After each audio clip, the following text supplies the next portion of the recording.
We are all familiar with the image of a Japanese ghost. It's quite unique. Whether you've seen it in film or other media, it always makes an impression.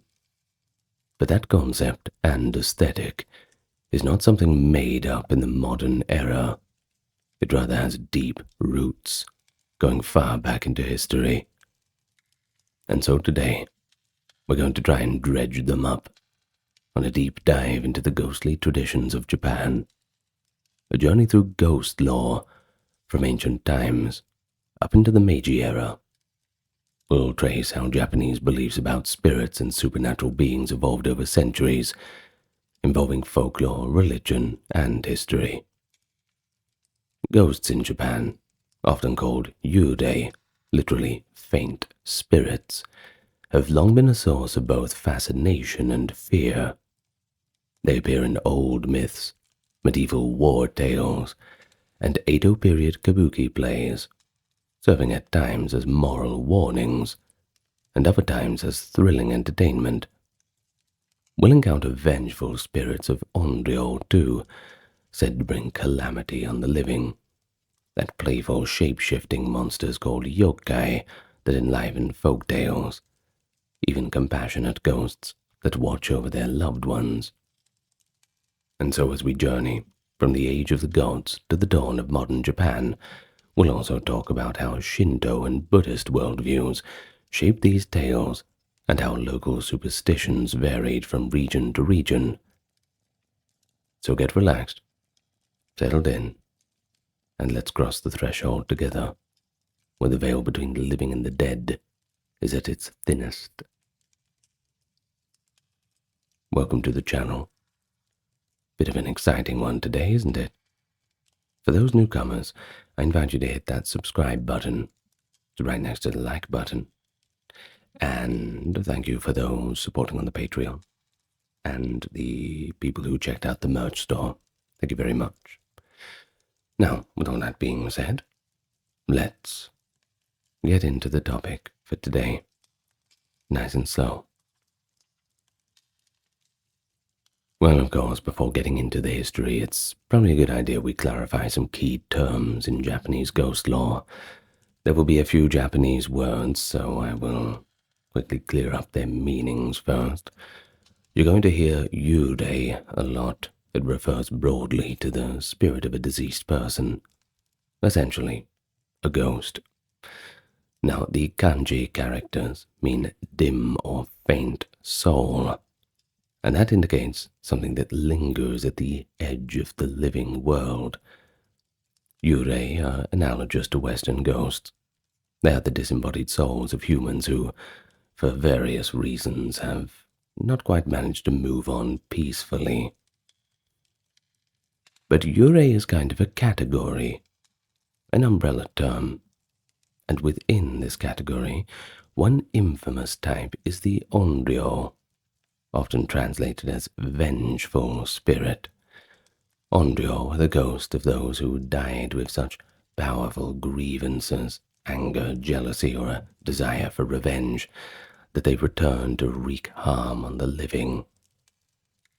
In history and legend, Onryō are often women betrayed, or people wronged, coming back to settle scores from beyond the grave.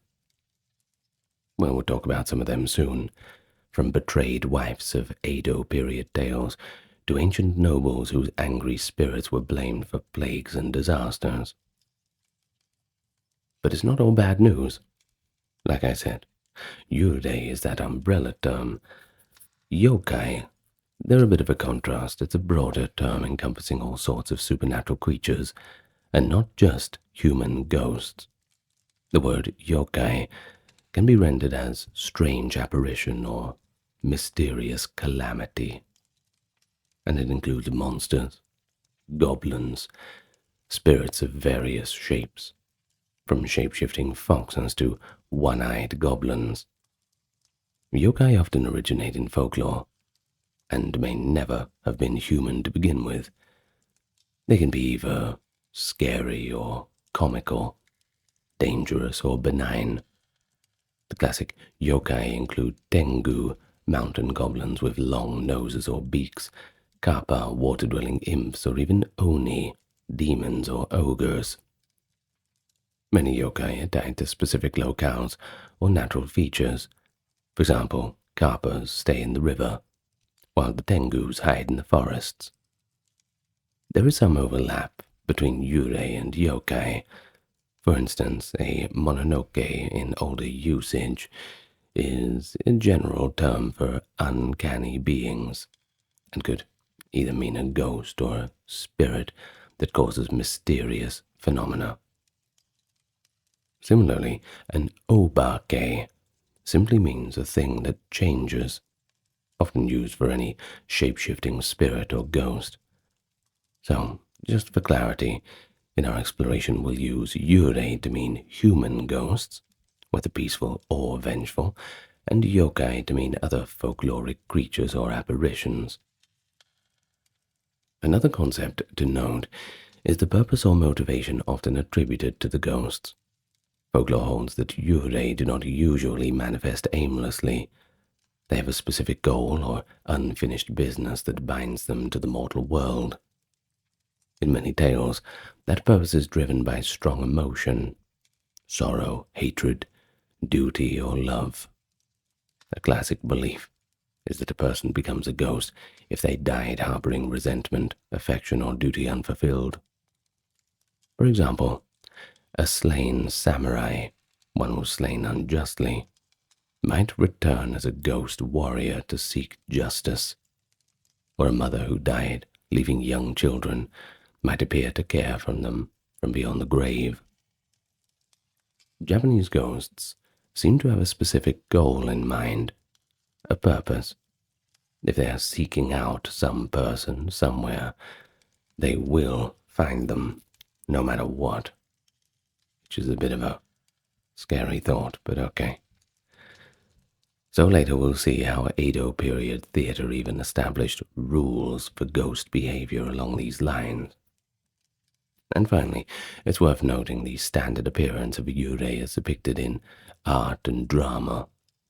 By the Edo era, ghosts were commonly seen as pale, disheveled figures, wearing white burial kimonos, with long black hair, sometimes lacking legs, floating above the ground.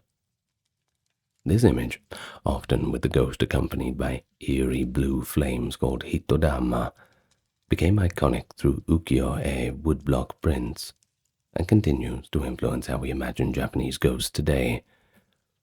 And so, with the concepts in mind, let's step back to the earliest roots of ghost lore in Japan and see how these ideas really took shape over time.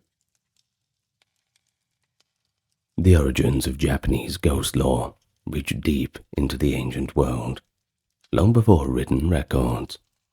In Japan's earliest animistic worldview, the natural and supernatural were one and the same. The indigenous Shinto faith regarded the world as populated by a myriad kami, spirits or deities of natural phenomena and ancestral forces. Now, not all kami are ghosts, at least not in the way that we think of them. Many are just gods of nature. However, the reverence for ancestors in Shinto laid an important foundation, the idea that the spirits of the dead continue to exist and can influence the living. From prehistoric times, it was believed that if ancestral spirits, called sorei, were properly revered through rituals and memorial tablets, they would protect their descendants. But if neglected, those spirits could become restless or even malevolent. Thus, a form of ancestor worship, like much of the Asian world, became central, and with it, the implicit fear of muen botoke, unattached spirits of those who died without family or proper rites, who might wander and cause misfortune. By the time of Japan's first written records in the 8th century CE, we see clear concerns for caring for ancestral ghosts. In the Nara period, families conducted prayers and offered food at household altars to appease ancestral spirits and keep them at peace.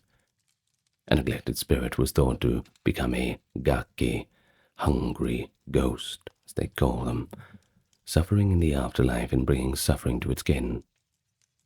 This concept of a hungry ghost was reinforced by Buddhism, which had entered Japan in the 6th century.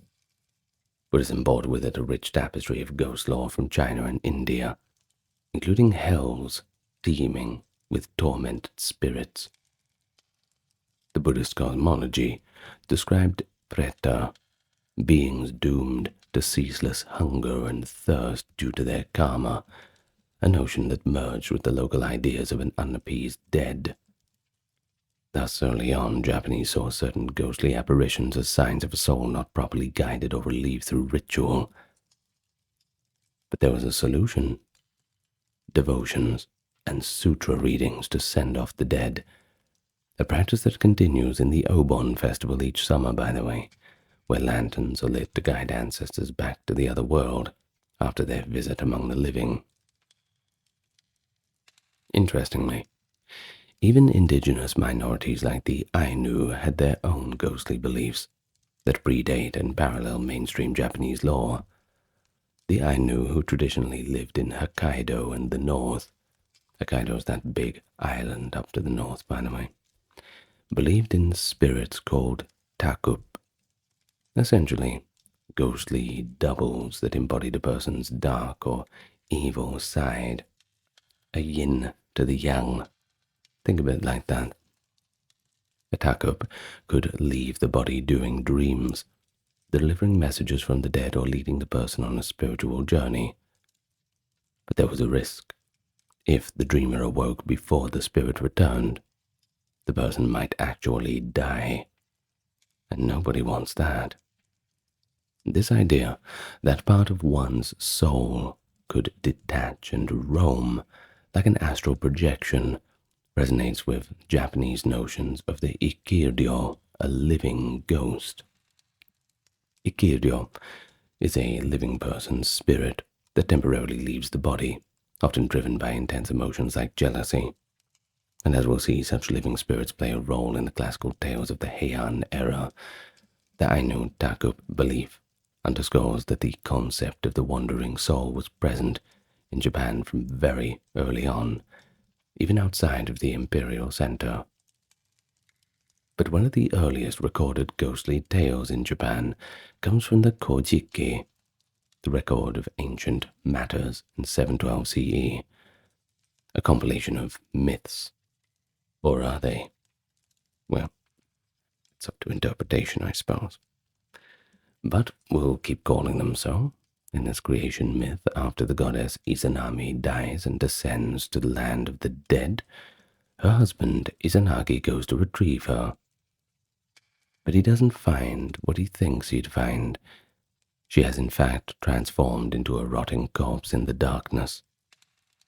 Izanami's decaying spirit, ashamed and enraged that he saw her putrid form, chases Izanagi to the surface to punish him. And Izanagi barely escapes, sealing the entrance to the underworld.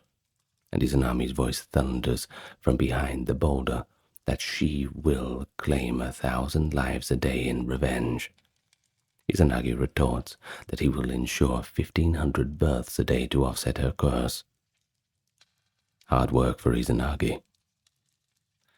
Well, this early myth has all the drama of a ghost story. A loved one turned vengeful revenant, a terrifying pursuit from beyond the grave, and even a curse upon the living. It's really got it all. But in Shinto terms, Izanami becomes a Yomotsu Shikome, ugly spirit of Yomi. But we can also see her as an archetypal Onryō, a wronged woman whose wrath curses the world. The tale ultimately sets a precedent that untimely or unhappy death could lead to a powerful malice from the other side. But by the Heian period, the 8th to 12th centuries, these early beliefs had developed into more systematized lore of ghosts and spirits, to which is what we now turn to. But of course, even in ancient times, we see the basic threads of Japanese ghost lore: that deep respect and fear for ancestral spirits, need for proper rituals to prevent vengeful ghosts coming back, and the notion that strong emotions could tether a spirit in the living realm. Thus we have the early storytellers to thank for such groundwork being laid, and the rich tradition to come. 1 foot in reverence, 1 foot in fear. In the Heian era, 794 to 1185, the culture of the imperial court in Kyoto gave rise to some of Japan's most enduring ghost lore. This was a time when belief in Onryō, vengeful spirits of the dead, became deeply ingrained in the aristocracy. The peaceful veneer of the Heian court concealed a very real fear of angered spirits. When disaster struck, fires, plagues, earthquakes, noble houses often suspected that the restless dead were to blame for it all. Perhaps the most famous example is the case of Sugawara no Michizane, a brilliant scholar and court official who died in exile in 903 after being falsely accused by rivals. Soon after Michizane's death, Kyoto was struck by calamities. Lightning hit the imperial palace, random fires broke out, and the capital was beset by epidemic disease.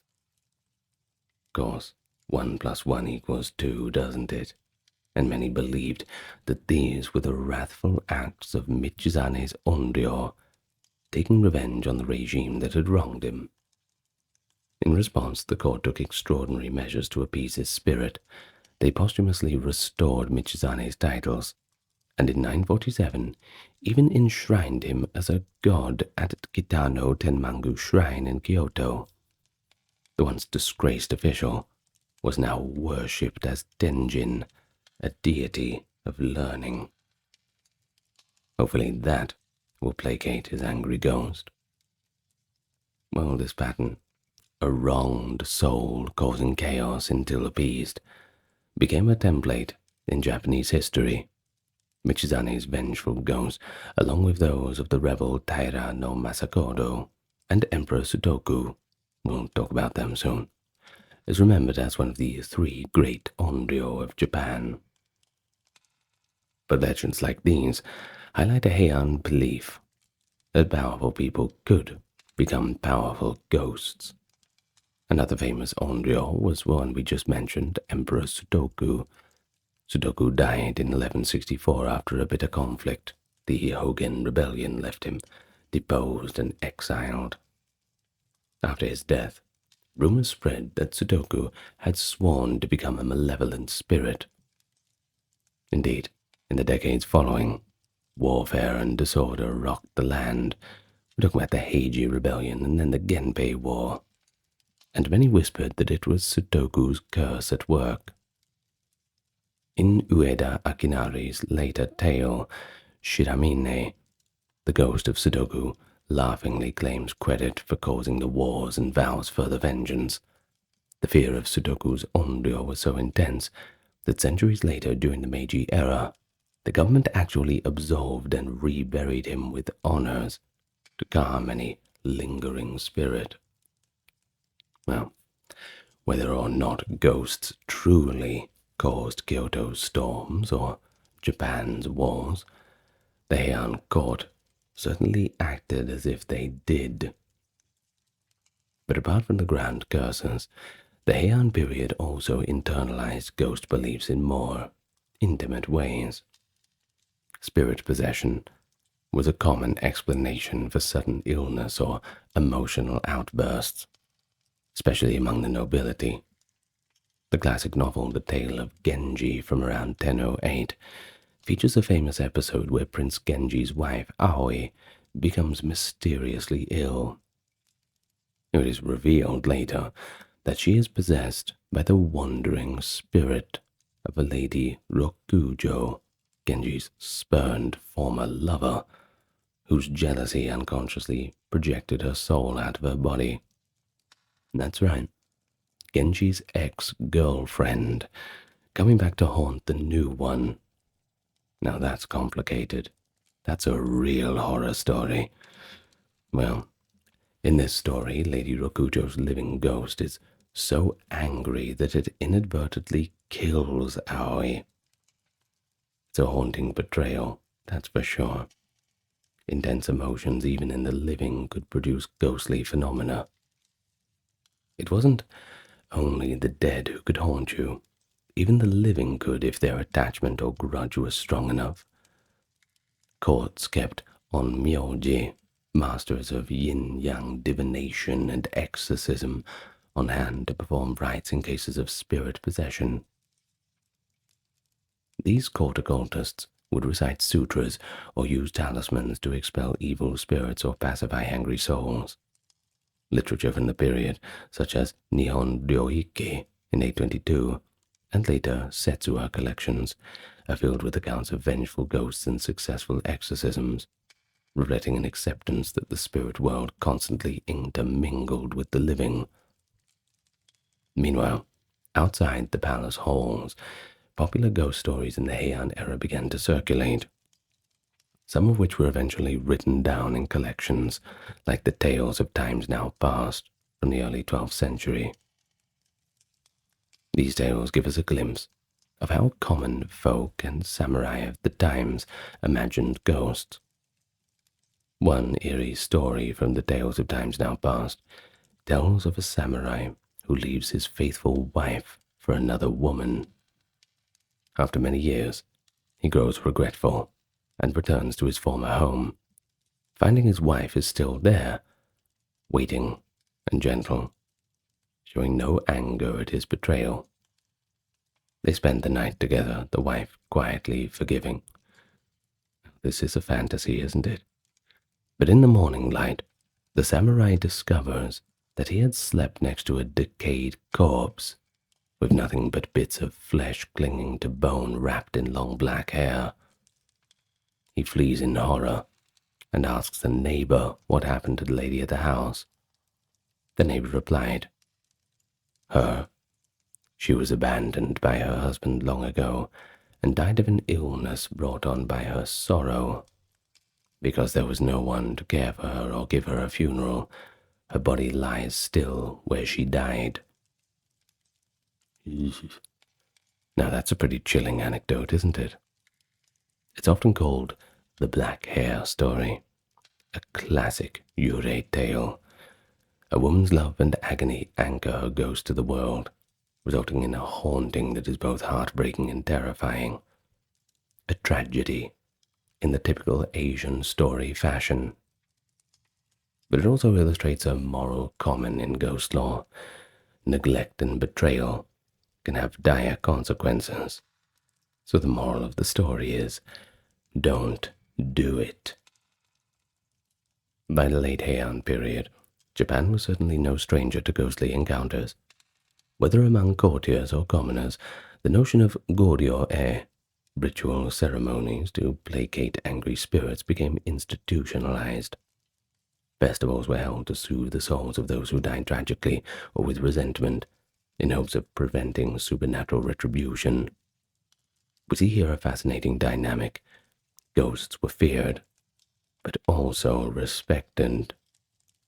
They were spiritually potent beings that one might appease with offerings or even elevate to divine status, in the case of Tenjin especially. The line between ghost and god could be a little blurry. A malicious ghost, once calmed, might actually become a pretty handy guardian. The Heian era thus left a dual legacy. On one hand, literary masterpieces like Genji and collections of Setsuha gave us enduring ghostly themes, as duty, jealousy, love beyond death. But on the other, religious practices established how to live with and even control the unseen forces of the deceased. These patterns continued into the medieval era. With the backdrop of samurai warfare, introduced new characters to the ghostly pantheon. The spirits of warriors and the ghosts born on the battlefield. And of course, that word battlefield leads us to a tumultuous era. Kamakura and the Muromachi periods between the 12th and 16th centuries, which saw Japan convulsed by brutal wars. And with wars comes a lot of dead people. And of course, restless warrior ghosts. The epic Heike Monogatari, which chronicles the Genpei War from 1180 to 85 between the Taira, the Heike, and the Minamoto clans, is imbued with a sense of the supernatural. After the Taira's clan's final defeat at the Battle of Dan-no-Ura in 1185, legend holds that the spirits of the drowned Taira warriors, including the child Emperor Antoku, lingered at the battle site. Fishermen in the Shimonseki Straits whispered that strange lights glimmered beneath the waves, the hitodama of the samurai, and that the crabs with shells patterned like samurai faces were transformed souls of the Heike. Such folklore gave rise to the haunting tale of Hoichi the Earless, popularized centuries later. A blind lute player is summoned night after night to perform the tale of the Heike for an audience of ghosts, until a priest saves him by writing holy sutras on Hoichi's body, all except for his ears, which the ghosts promptly rip off as the only visible part of him. This tale, retold in Lafcadio Hearn's Kaidan, highlights how warrior ghosts became a rich subject for storytelling, a mix of tragedy and terror, with the lingering desire of the dead to hear their story and be remembered. But beyond folklore, no theatre, that is N-O-H, for anyone who doesn't know the spelling, which developed in the 14th century elevated ghost stories to a more higher art form. Many no plays are essentially ghost narratives. A traveling monk encounters a mysterious stranger, often at a famous battlefield or grave, something like that. As the monk prays or listens, the stranger reveals that they are the ghost of someone, a warrior, nobleman, literary figure, doomed to an existence of suffering until their emotional burdens are resolved. In the no play Atsumori, for example, a monk meets the ghost of Taira no Atsumori, a young samurai killed in the Genpei War.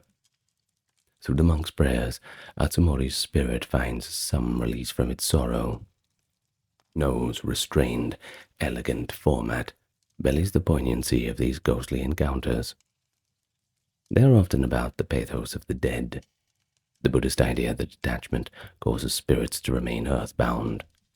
The stylized masks and dances of the No theatre provided a respectful, ritualized way to address the unsettled dead, and in a sense to invite them on stage to tell their stories one last time. That such plays were performed in the presence of shoguns and aristocrats indicates that belief in, or at least the dramatic power of ghosts, spanned all social classes. Amid the violence of the medieval era, many real historical figures became subjects of ghost lore. Earlier we mentioned Taira no Masakado, a 10th century rebel. After Masakado was beheaded for declaring himself emperor, legends say his decapitated head flew through the sky and landed in what is now Tokyo. There it became an object of superstitious fear. By the medieval period, Masakado was feared as an Onryō capable of causing earthquake and fire. The Kamakura shogunate and later Edo authorities, Edo was the old name for Tokyo by the way, maintained a shrine at the site of Masakado's head to keep his spirit pacified. And that shrine still survives in central Tokyo to this day. Similarly, the aforementioned Emperor Sutoku became a character in medieval Setsuya tales. One story describes how Sutoku's spirit transformed into a great Tengu after death, reigning as a king of demons in the mountains, yet still nursing resentment against the imperial line. Medieval Buddhist tales, like Honen Shonin Eden, recount Sutoku's ghost appearing as a monstrous figure, whose nails had grown into claws from centuries of grudging rage. While high literature and theatre often focused on elite ghosts, rural folklore in medieval times kept alive countless local ghost stories.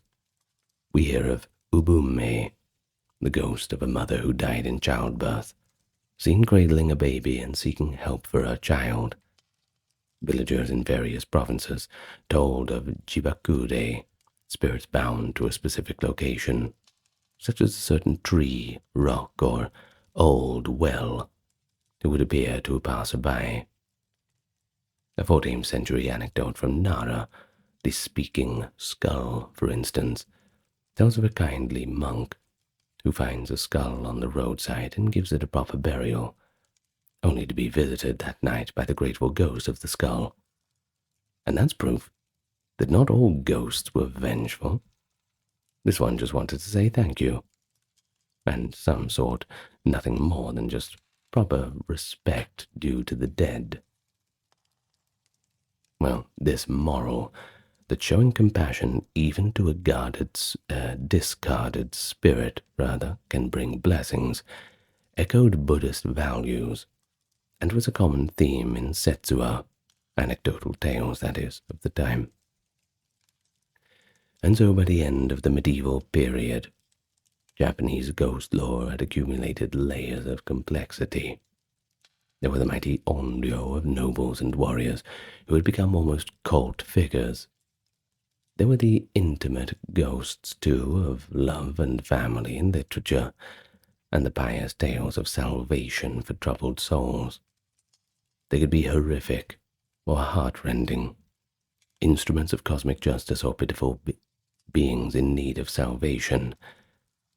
And it's within this rich heritage that the stage is set for an explosion of ghost narratives in the peaceful Edo period to come, when Japan's fascination with the supernatural world would reach new heights of creativity. The Edo Period, 1603 to 1868, the golden age of ghost lore in Japan. After centuries of civil war, the country entered a long span of relative peace and stability under the Tokugawa shogunate. With peace came prosperity, urban growth, and a thriving popular culture, and the public developed an insatiable appetite for ghost stories as entertainment. In a world without horror films or Halloween, the people of Edo, old Tokyo, found delight and a pretty safe thrill in swapping scary stories. Telling ghost stories became a favorite pastime, especially on those hot summer nights. It was said that a good ghost story could even help you cool off in the heat. During the Obon season in summer, the very time when spirits of the dead were believed to visit, crowds gathered for supernatural tales, finding a cathartic pleasure in being a little bit on edge. One popular parlor game of the Edo era was the gathering of 100 stories. The rules were simple. Friends would gather at night and light 100 candles.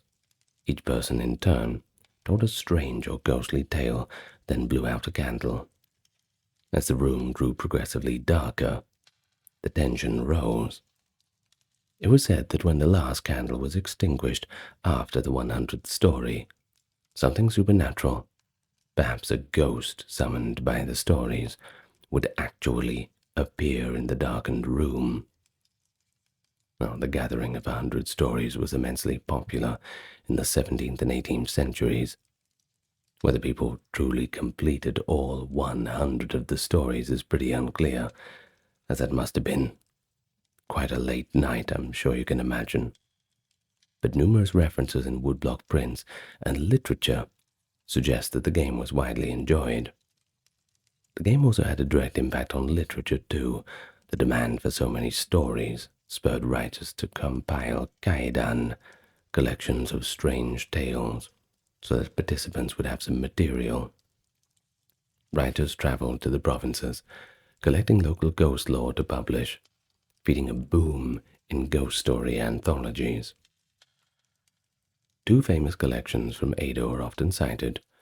One is Ugetsu Monogatari, Tales of Moonlight and Rain in 1776 by Ueda Akinari, a set of 9 elegantly written ghost stories blending Chinese and Japanese motifs. And another is Mimi Bukuro, Ear Bag from 1810, compiled by Negishi Yasumori, a samurai official, which contained over 100 brief, uncanny tales reportedly heard during his travels.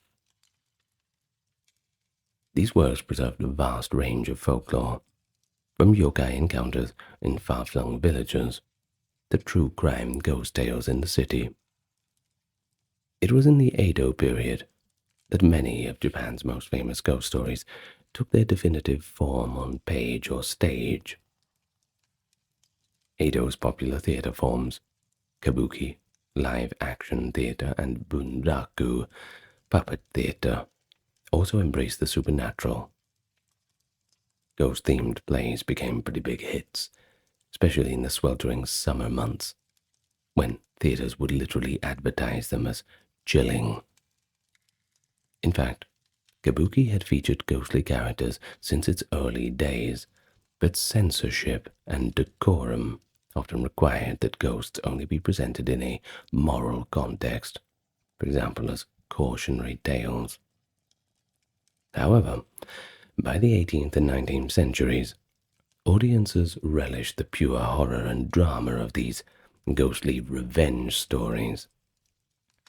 Well, the most celebrated of all kabuki ghost plays is Tokaido Yotsuya Kaidan, first staged in 1825 by the playwright Tsuruya Nanboku. Yotsuya Kaidan tells the story of Oiwa, a wife poisoned and betrayed by her samurai husband, who returns as a terrifying ghost to take revenge. Oiwa's apparition, her face disfigured, one eye drooping as she carries a lantern, became an icon of Japanese theater. Hokusai's 1830s woodblock print series, 100 Ghost Stories, even includes a design of the ghost of Oiwa, showing her spectral form with stringy hair and a ghastly face. Another classic tale from this era is Bancho Sarayashiki, the story of Okiku, a servant girl falsely accused of losing 1 of 10 precious plates and executed by her master. Okiku's ghost is said to haunt a well, eternally counting from 1 to 9, and then emitting a blood-curdling shriek upon reaching the missing 10th plate. Her tale, too, became a kabuki staple. These two women, Oiwa and Okiku, along with the ghost Otsuya from the love story Botan Doro, are often called the 3 great yūrei of Japan. Famed through prints and kabuki lore, they embody the archetype of Onryō, women who have been wronged, bringing with them wrath that cannot even be stopped by the barrier of death. What is notable is how widespread and standardized the image of yūrei became in Edo culture. Artists like Katsushiki Hokusai, Utagawa Kuniyoshi, and Tsukiyoka Yoshitoshi produced popular illustrations of ghosts and yokai. These prints contributed to a shared visual language for ghosts, typically showing them in white burial robes called katabira, with unkempt long black hair and sometimes missing lower bodies, floating or rising from darkness. The hitai kakushi, a small white triangular headcloth worn by the dead in Edo funerals, also became an accessory in ghost depictions. An early 1836 print by Kuniyoshi, for example, shows the spectre of Oiwa emerging from a lantern, her face merging with the lamp, a pretty striking representation of how vengeance consumes and transforms. Such imagery was mass-produced, indicating that even those who never experienced a ghost firsthand had a pretty vivid idea of what a ghost would probably look like. But the ghost stories in Edo weren't just for cheap thrills. They often contain social commentary on moral lessons beneath all the horror. Censors, during the Tenpo era of the 1830s, kept an eye on theatre and literature, so authors had to find clever ways to critique society through allegory. Ueda Akinari, in the preface to his Ugetsu Monogatari, hinted that he used old ghost tales to veil commentary on his own times. To quote Akinari, "Sometimes an author laments the insincerity of the world. Other times he laments the nation's arrogance. However, considering the forces of current times, and fearing the displeasure of the people of high rank, an author would set the story as an affair of the past to veil the present." Isn't that interesting? Well, people still do that these days, I suppose. In other words, a story about an ancient spirit's revenge might really be a disguised jab at contemporary corruption or folly. Similarly, the popularity of vengeful female ghosts in kabuki like Oiwa and Okiku has been interpreted as a subtle critique of the injustices women suffered in the rigid society of Edo. While audiences screamed at the ghost's appearance, they might also cheer inwardly as the downtrodden, albeit in spectral form, struck back against those who wronged her. The geographic spread of ghost lore during the Edo period is also significant. As commerce and travel flourished, the 5 highway routes that linked provinces to Edo spread stories that were once local to a national level. A merchant from Osaka might tell an Edo friend about a ghost from Kansai, and vice versa. Folklorists of the time compiled multi-region anthologies. For example, Negishi's Mimi Bukuro contains tales from all over Japan that he heard in his duties. Through such sharing, certain regional ghosts entered national imagination. The kappa, once a provincial river imp, became universally known as a water goblin who drags the unwary into the streams. The Yuki Onna, snow woman of northern folk legend, a beautiful spirit who appears in blizzards to freeze travelers, became a standard ghostly figure in repertoires. Many yokai have multiple local names and variations, but Edo period encyclopedists like Toriyama Sekin tried to catalog them. His illustrated books, etc., Kazuhyaki Yagyo, The Illustrated Night Parade of 100 Demons in 1776, gathered monsters and ghosts from various provinces into a kind of taxonomy of the supernatural. In doing so, he inadvertently created new standard models, turning disparate village bogies into widely recognized characters with fixed names and appearances. There is one delightful Edo period custom of that summer ghost story nights hosted by storytellers, rakugo performers, or itinerant monks who actually specialized in kaidan. People would pay a small fee to hear a set of tales by candlelight. These oral performances kept the ancient oral tradition alive even as printing boomed, and they also spawned urban legends. For instance, the tale of Okiku's well in Edo was so famous that tourists would visit the supposed well site to see if they could hear Okiku's ghost counting plates. Similarly, actors and staff involved in staging Yotsuya Kaidan were known to visit Oiwa's grave in Tokyo to pay respects and ask the ghost permission, lest strange accidents befall the production. A ritual some say is observed even in modern times when Oiwa's story is adapted. While we have discussed the broad evolution of ghost lore, it's worth talking about some regional variations. Each locale has its own color to add to the ghostly tapestry, often influenced by climate, local religion, or historical events in that area. So let's start with northern Japan, the Tohoku region. With its long winters and rural villages, they nurtured their own tales of snow women, the Yuki Onna, who appear on blizzard nights. In Iwate Prefecture, the town of Tono became famous for its compendium of folk legends. The Tono Monogatari of 1910, collected by Yanagita Kunio just after the Meiji era.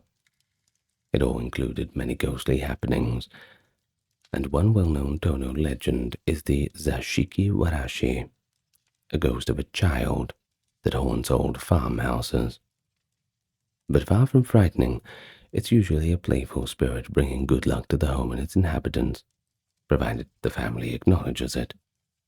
Tohoku's tradition of Itako spirit mediums, often blind women who communicate with the dead, also speaks to the region's strong connection with ancestral spirits. People would visit Mount Osore in Aomori, a desolate volcanic spot thought to be a gateway to the afterlife, to have Itako channel the voices of their departed loved ones. This practice shows a regional persistence in viewing ghosts not as horror figures, but as family members to reconnect with, especially in communities that are less touched by modernity. The Kansai region, Kyoto, Osaka, Western Japan, contributed many historical ghost stories due to its long history as Japan's cultural center. Kyoto, the ancient capital, is replete with tales of ghostly nobles and monks. One famous Kyoto haunt is the Rokujo Gahara, a field where executions took place. It was long considered a locus of hungry ghosts. The nearby Toribeno and Adashino fields, where bodies were once left to the elements, also spawned stories of Hitodama seen at night. In the Chugoku region, the province of Izumo in Shimane Prefecture, known for its ancient Shinto shrine Izumo Taisha, had legends of yūrei that were closely tied to Shinto mythology. For example, in Matsue, a castle town, local folklore spoke of a ghost samurai guarding a treasure, or a funa yūrei ship ghost that would appear on Lake Shinji demanding a lantern. Funa yūrei in coastal regions were ghosts who died at sea. Fishermen from Kyushu and Hokkaido had variations on this belief too, but a common theme was that funa yūrei would clamor aboard ships on foggy nights, asking for a ladle. If given one, the ghost would use it to float the boat. The trick was to hand it a ladle with no bottom, so it could never scoop water. This tale passed among seafarers from Okinawa to northern Honshu, and it shows how practical regional needs such as sea safety birthed ghost folklore with a moral: stay vigilant and stay clever. Far to the south, the Ryukyu Kingdom, which became Okinawa Prefecture, had a spiritual culture distinct from mainland Japan. Here, ancestor worship was and remains extremely strong. Every household maintains a family tomb and conducts rituals for the departed. Okinawan ghost lore includes the concept of mabui, spirit essence. A sudden shock could cause one's mabui to flee, requiring a ritual to call it back. Now that's not a ghost per se, but it shows how the spirit is thought to be somewhat separable, akin to the Ikkiryo idea. One unique Okinawan supernatural being is the Kijimuna, a mysterious and mischievous tree sprite, often depicted as a little red-headed boy. Kijimuna are said to live in banyan trees, and sometimes befriend or play pranks on fishermen. While not ghosts of the dead, they represent the Southern Isles tradition of yokai-like spirits rooted in nature. Also, Okinawan lore has many yūrei tales with local flavor. For instance, the Akagachi ghost, a spirit of a drowned person, that lurks around water at night and cries out for help, luring people to a watery doom. It's reminiscent of the mainland funa yūrei, but shaped by Okinawa's island geography. During the horrific Battle of Okinawa in 1945, beyond our main period, many civilians perished, and local people still speak today of wartime ghosts in former battle sites, showing how new ghost lore continually emerges from regional tragedies. Up north, Hokkaido's integration into Japanese folklore is relatively modern, mostly Meiji era onward, since it was populated by Ainu and only heavily settled by the Japanese in the 19th century. Ainu ghost concepts, as mentioned, revolve around things like takup. The Ainu also feared tumor spirits, and certain evil entities could possess people, but their cosmology often involved appeasing animal spirits, the bear and the owl, rather than human ghosts.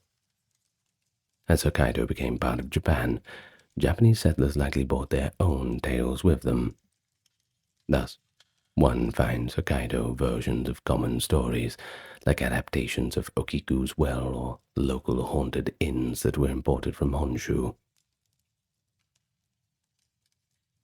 Lastly, within the regions, there could be urban-rural splits. In Edo, Tokyo, and Osaka, the big cities of the time, ghost lore often took the form of kidan, that is, strange rumors, or later urban legends. For example, Edo folks whispered of the Noperabo, a faceless ghost, startling people near the imperial palace at night. A famous story recounts an Edo merchant seeing a sobbing woman by a moat.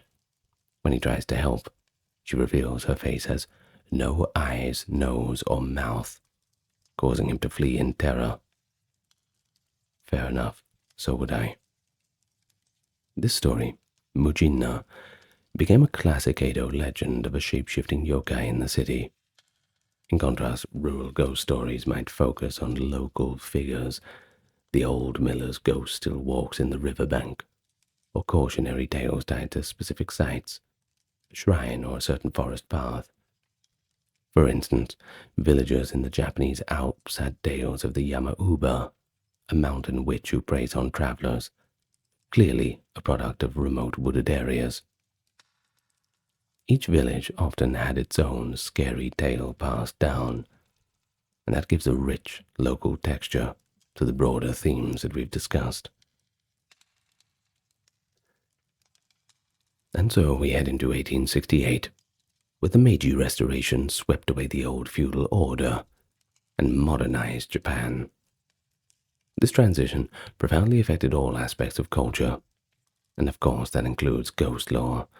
The new Meiji leadership, intent on civilization and enlightenment, promoted Western science, technology, and education.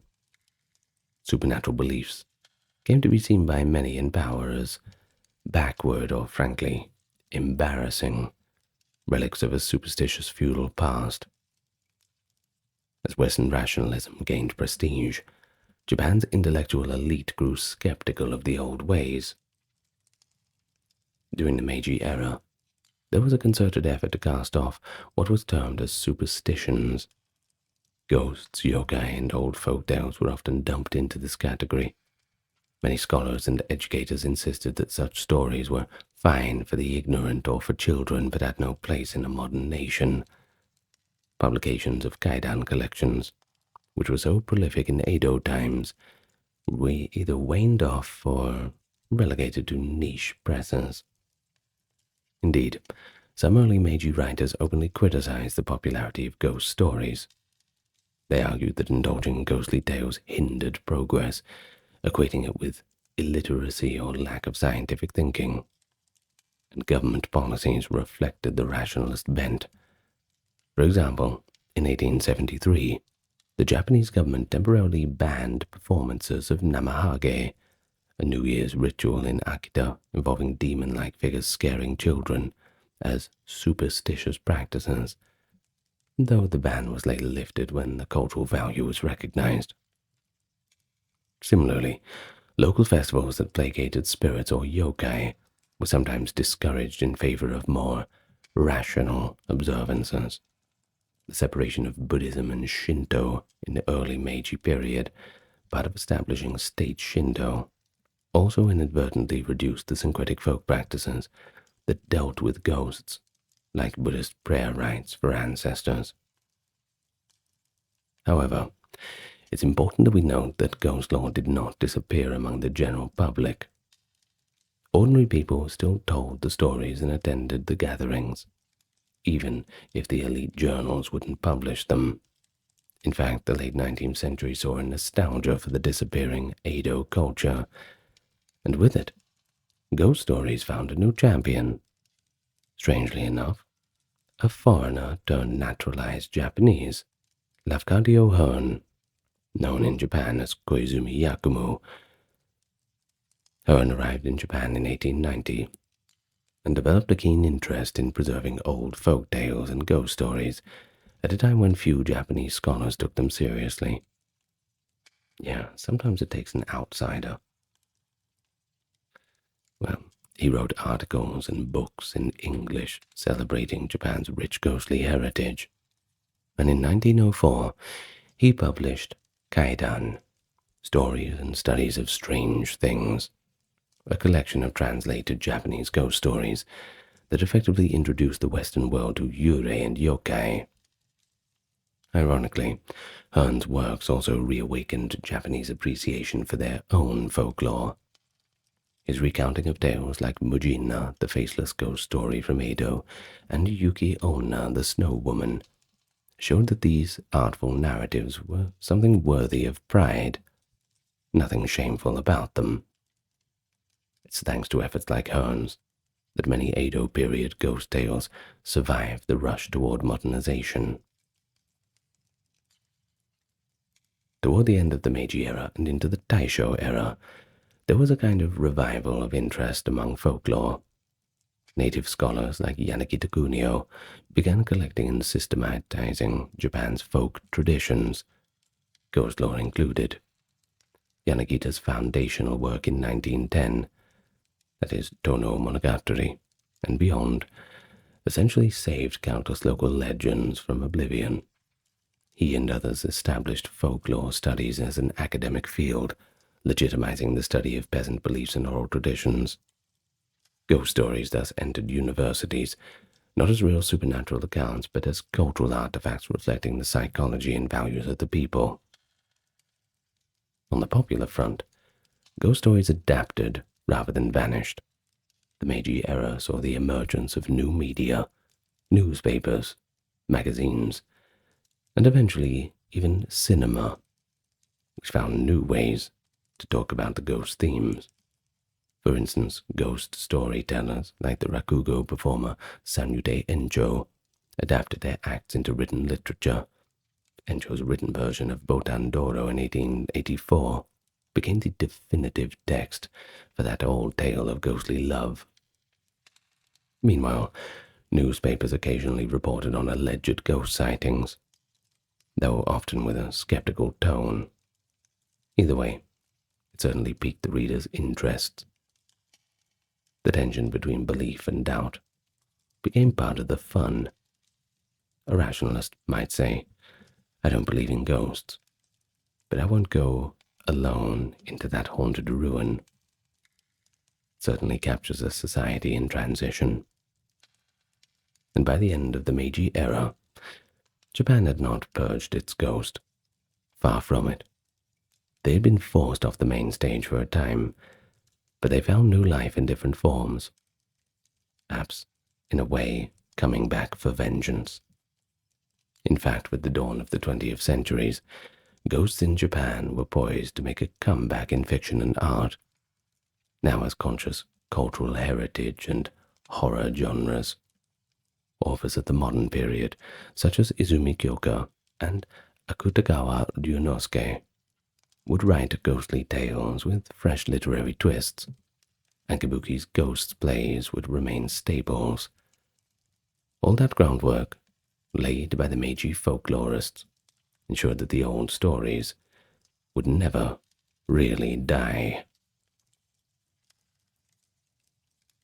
And that's the end of our exploration into Japanese ghost culture, all the way from those ancient times up to the modern times, or at least pre-modern. Who knows, perhaps as you drift off to sleep this evening, a ghost will come and stare at you all night while you're sleeping. but I suppose you'll never know that, since your eyes will be closed, and they always disappear when you open them. Have a good sleep. Well, I will thank my top-tier patrons: Dark, Kimberly, Christine, Sally, Ember, Susan, Cameron, Legitimus, Gary, Charlene, Lynn, Therese, Katiana, Nicholas, Ulfednir, Alexander, Charles, Christine, Dr. Neuro Nerd, Erin, Jaden, Jim, Jeffrey, Jessica, Madeline, Melissa, Orthodox Review, Scott, Star Factory, Shell, Wendy, Josie, Sarah, Ryan, Thor, Cameron, Stefan, Kevin, HMSHH, Crystal, Talvery, and all of the ghosts that would become patrons if they only had the resource to do so. Thank you, everyone. And that's it from me. I hope I left you with something to think about. Perhaps you learned a few new words in Japanese. And yeah, that's it from me. Good night, everyone. Lots of love to you all. Thanks for joining me. See you next time.